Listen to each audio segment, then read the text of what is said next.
Hello friends, welcome to my YouTube channel. Thanks for watching this video. Exercise 6.3 से question number 7 करेंगे. The students of class 8 of a school donated 2,401 rupees for Prime Minister's National Relief Fund.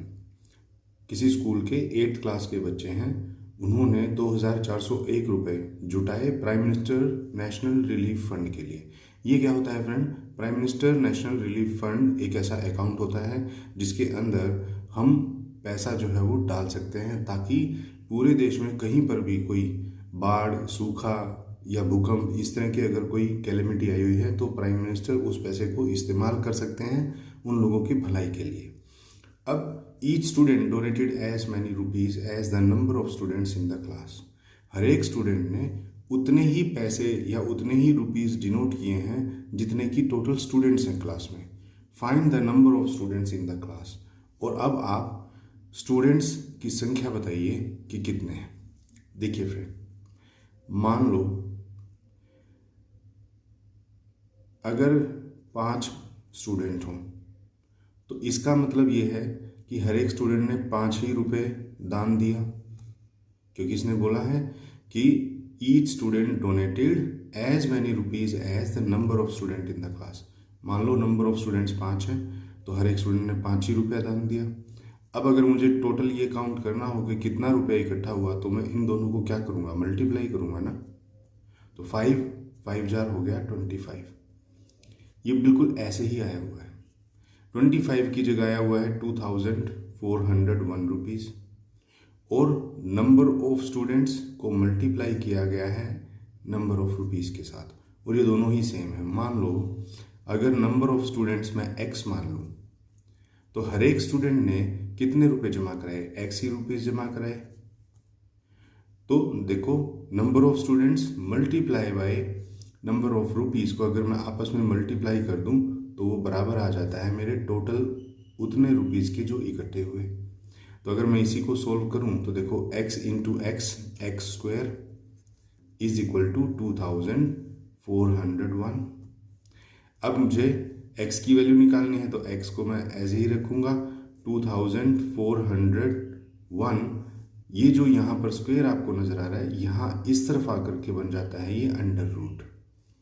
ये जो sign होता है ये under root का होता है और अंडर रूट का मतलब ये है कि इस नंबर का अब आप स्क्वायर रूट निकालिए.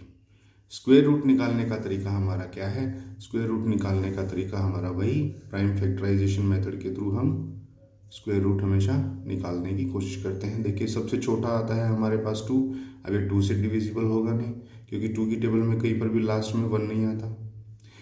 3 से हो सकता है क्या? 3 से देख लेते हैं. 3 से अगर ये होगा, यस 3 से हो सकता है. देखिए 3 7 जार होता है 21, तो 7 अब 24 में से 3 बचा तो ये 3 0 30 बन गया. और 7 4 जार होता है 28, बचा इसमें से 2 यहाँ लग गया तो 2 और 1 21 और 3 7 जार होता है 21. अब ये नंबर आगे क्या होगा? 3 से डिविजिबल, यस ये होगा. 3 2 जार 6, बचा यहाँ पर 1, 3 4 जार 12, बचा यहाँ पर 2 और 3 9 जार 27, 249. अब आगे ये फिर से 3 से डिवाइड होगा, ये आ जाएगा आपका आंसर 83. फिर आप इसको फर्दर कितने से डिवाइड कर सकते हैं? तो फ्रेंड देखिए, अब यहाँ पर आकर के हमारी डिवीजन अटक गई है. अब यहाँ पर ये आगे सॉल्व ही नहीं होगा, ये सीधा का सीधा 83 से ही डिवाइड होगा.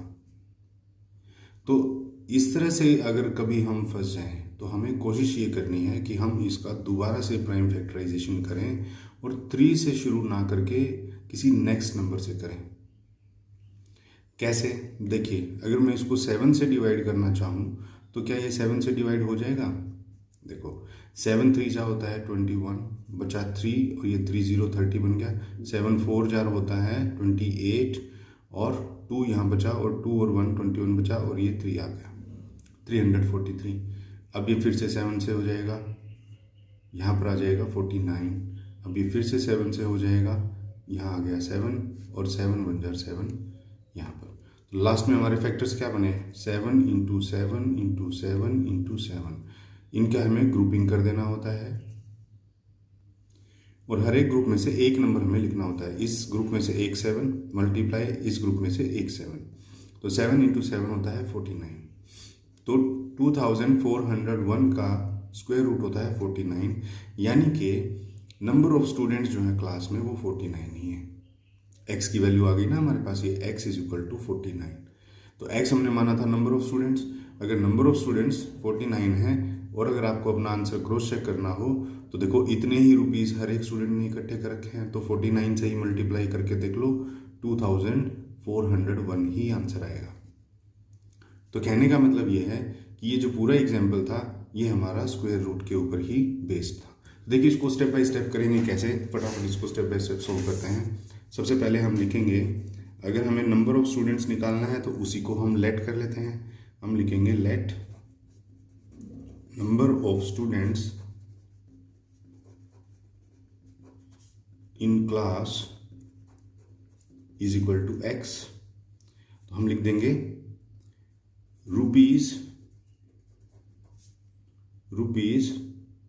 Donated by one student. हर एक स्टूडेंट के द्वारा कितने रुपीस डोनेट किए गए, एक्स ही मानना पड़ेगा क्योंकि हमें बोला गया है जितने स्टूडेंट्स हैं उतने ही रुपीस उन्होंने डोनेट किए हैं। तो एक्स स्टूडेंट है तो एक्स रुपीस ही किए। तो हम लिख देंगे, अब इक्वेशन बनाएंगे। देखो अकॉर्डिंग टू क्वेश्चन के अनुसार number of students multiply by number of rupees donated, इन दोनों को मल्टीप्लाई कर दें तो हमारे पास ये फिगर आ जाता है 2401। तो अब देखिए x इंटू एक्स हो जाता है x square is equal to 2401। तो x की वैल्यू आपको निकालनी है तो x इधर ही रखिए 2401, और ये स्क्वायर जो होता है इस तरफ ट्रांसपोज होने के बाद बन जाता है स्क्वायर रूट। स्क्वायर रूट का मतलब ये होता है कि अब आपको इस नंबर का स्क्वायर रूट निकालना है। तो 2401 का मैंने अभी आपको यहाँ निकाल के दिखाया, हमारा स्क्वायर रूट निकलता है 49। तो देखिए एक्स हमने क्या माना था, एक्स हमने माना था नंबर ऑफ स्टूडेंट्स। तो हम लिख देंगे so number of students in class is equal to 49, इस तरह से। तो फ्रेंड ये था हमारा क्वेश्चन नंबर 7। आई होप आपको अच्छे से समझ में आ गया होगा। नेक्स्ट क्वेश्चन के लिए मिलेंगे नेक्स्ट वीडियो में, तब तक के लिए